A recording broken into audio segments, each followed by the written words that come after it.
Assalamualaikum warahmatullahi wabarakatuh. Selamat pagi anak-anak kelas 6 yang cerdas ceria, yang soleh soleha. Bertemu kembali dengan Pak Guru pagi ini untuk kembali belajar tema 6, subtema 3, pembelajaran 3. Muatan pelajarannya adalah Bahasa Indonesia, IPS, dan PPKN. Ya. Untuk pembelajaran kali ini lebih fokus kepada hak dan kewajiban warga negara Indonesia.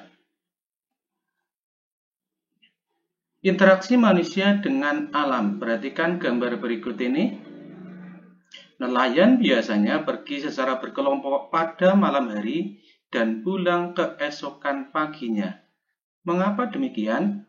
Ingatkah kamu bahwa mereka menerapkan prinsip perpindahan panas secara konveksi? Bagaimana peristiwa konveksi tersebut membantu para nelayan untuk berlayar pada malam hari dan pulang pada pagi hari? Apakah yang terjadi jika mereka pergi dengan cara sebaliknya? Pergi pada pagi hari, pulang pada malam hari. Bagaimana yang terjadi? Mari kita ikuti. Perhatikan gambar berikut ini. Gambar sebelah kiri adalah nelayan pada malam hari berangkat melaut, ya. Yang kedua sebelah kanan adalah gambar nelayan pulang dari melaut. Angin darat terjadi karena udara di darat pada malam hari lebih cepat dingin daripada udara di laut, sehingga udara yang berada di atas laut akan naik dan udara yang dari darat akan menggantikan posisi udara yang naik tadi. Angin laut terjadi karena pada siang hari daratan lebih cepat panas dibandingkan di laut, sehingga udara di darat akan naik dan udara di laut akan mengalir ke darat menggantikan tempat udara yang naik tadi. Nih, pada gambar sebelah kiri, nelayan berangkat melaut itu pada malam hari karena angin bergerak dari darat ke laut. Sebaliknya, nelayan pulang pada pagi hari atau siang hari karena angin laut, ya, angin bergerak dari laut ke darat.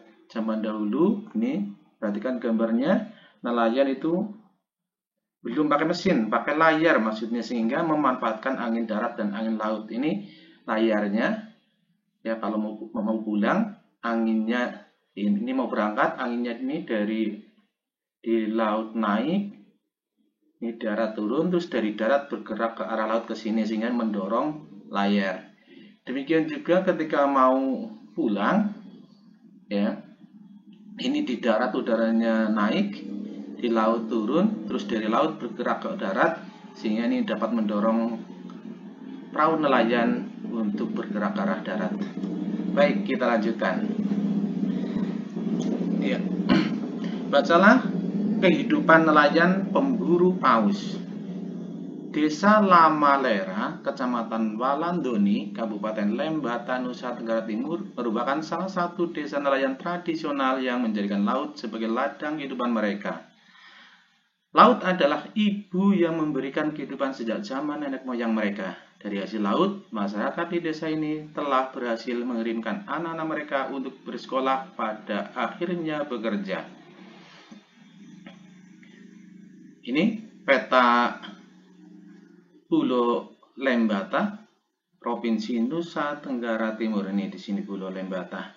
Ya, pulau kecil, di sekitarnya banyak lautnya sehingga kehidupan utama mereka sebagai nelayan. Ya, kita lanjutkan. Paragraf kedua. Masyarakat nelayan di desa Lamalera memiliki tradisi berburu paus yang telah diturunkan bertahun-tahun oleh nenek moyang mereka.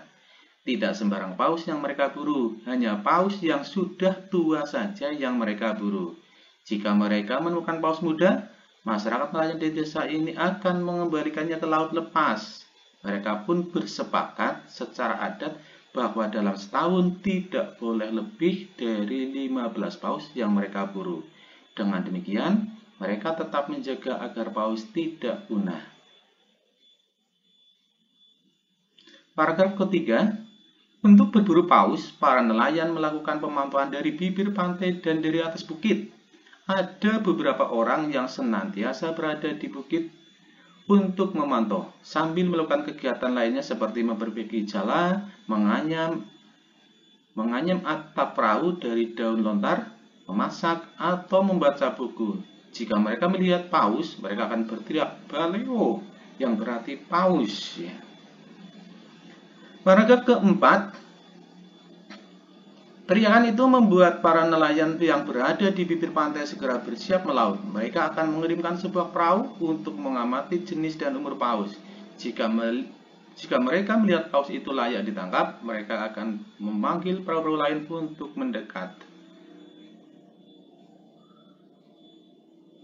Daging dan minyak paus yang berhasil ditangkap kemudian akan dibagi ke seluruh warga desa. Pembagian diutamakan bagi janda dan yatim piatu.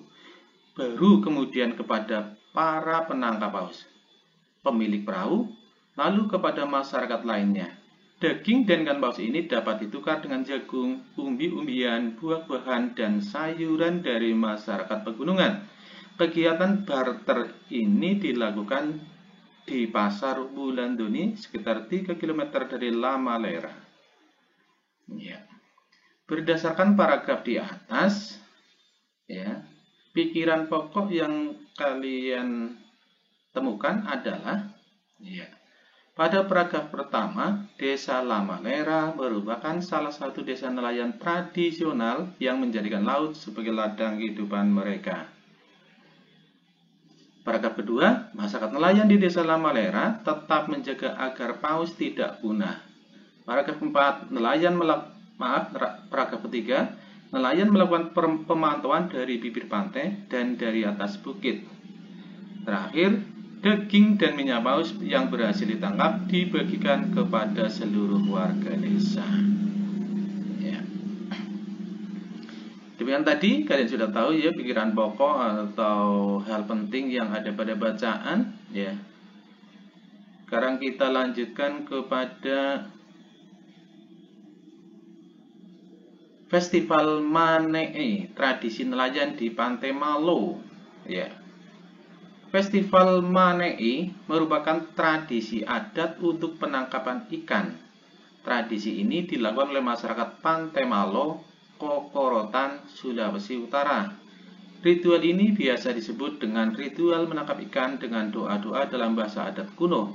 Mereka berdoa kepada Tuhan Yang Maha Esa agar nelayan mendapatkan tangkapan yang banyak dan mendapatkan perlindungan agar terhindar dari bahaya. Ya, ini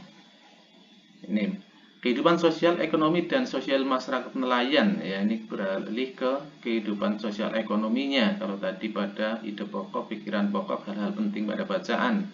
Ya, ini ceritanya juga masih nelayan, cuma ganti di daerah Sulawesi Utara. Ya. Penangkapan ikan dimulai dengan berkumpulnya para pemuka adat bersama perwakilan pemerintah setempat. Mereka bermusyawarah untuk menentukan tanggal yang tepat untuk melakukan ritual manee. Selanjutnya, para pemuka adat akan membacakan doa-doa dalam bahasa adat kuno, sementara masyarakat lainnya mengumpulkan tali dan janur daun kelapa yang masih muda untuk dibuat jaring yang disebut dengan sami.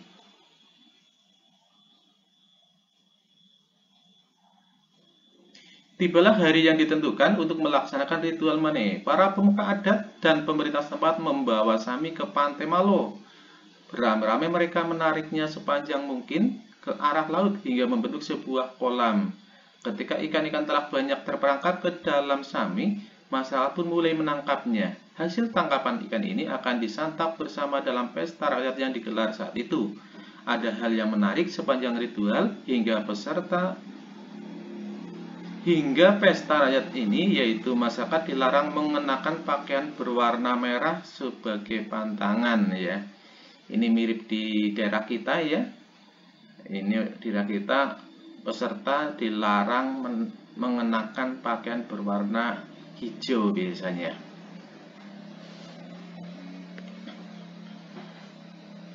Ya, ritual seperti ini masih dilaksanakan hingga kini. Masyarakat meyakini ritual ini sebagai ucapan syukur dan permohonan perlindungan dari Tuhan Yang Maha Esa. Iya, kita lanjutkan. Ya. Ini peta lokasi Pantai Malo, Kokorotan, Sulawesi Utara yang adat apa tadi? Iya, ritual Manee ya. Iya.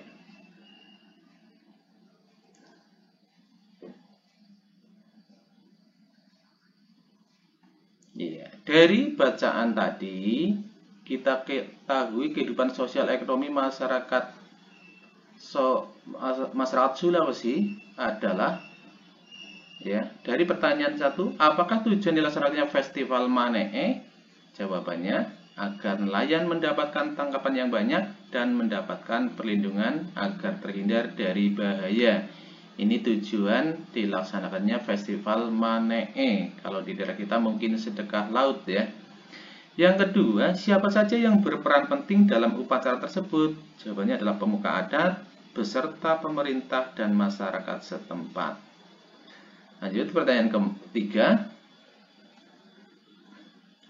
Menurutmu, apa manfaat kegiatan upacara tradisi nelayan terhadap kesejahteraan nelayan dalam kehidupan masyarakat nelayan setempat? Sangat bermanfaat. Dengan kegiatan tersebut, dengan begitu masyarakat setempat akan memperoleh tangkapan ikan secara lebih mudah dan pastinya mendapat penghasilan lebih banyak. Pertanyaan terakhir, adakah hal menarik yang kamu dapatkan dari kegiatan upacara nelayan tersebut? Masyarakat dilarang mengenakan pakaian berwarna merah sebagai pantangan ya. Ini hal menariknya, sama seperti di daerah kita, pantang mengenakan pakaian berwarna hijau. Ya.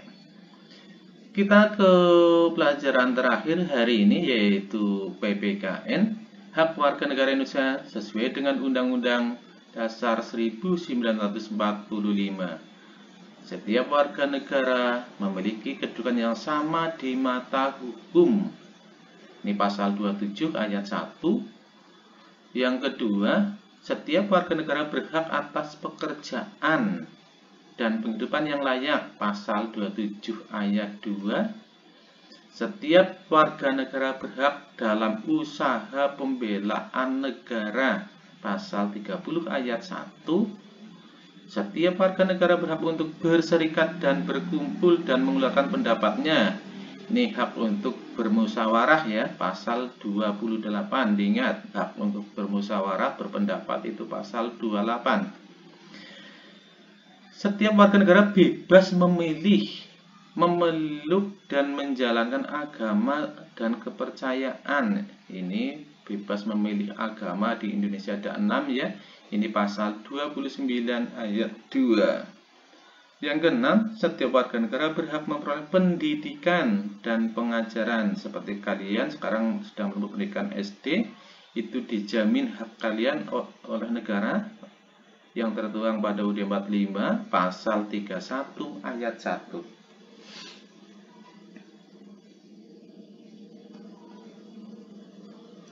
Baliknya sekarang, kewajiban warga negara sesuai Undang-Undang Dasar 1945. Setiap warga negara wajib membayar pajak. Ini pasal 23A. 2. Setiap warga negara wajib mentaati dan menjunjung tinggi dasar negara, hukum, dan pemerintahan tanpa terkecuali. Pasal 27 ayat 1. Kewajiban yang ketiga, sebagai warga negara memiliki kewajiban berperan serta dalam membela, mempertahankan kedaulatan negara dari serangan musuh. Pasal 30 ayat 1. Yang keempat, setiap warga negara wajib untuk menghormati hak asasi orang lain dan menjunjung tinggi moral, nilai agama, keamanan, dan ketertiban umum. Yang kelima, setiap warga negara wajib turut serta dalam pembangunan ya. 6. Setiap warga negara wajib mengikuti pendidikan dasar. Ya, untuk negara saat ini mewajibkan pendidikan dasar adalah 9 tahun sampai SLTP, itu wajib ya. Sekian dari Pak Guru dan terima kasih telah mengikuti pembelajaran kali ini. Teruslah belajar, teruslah berkarya, menjaga wajahnya. Barang siapa yang bersungguh-sungguh pasti akan berhasil. Pak Guru doakan semoga kalian semuanya menjadi anak-anak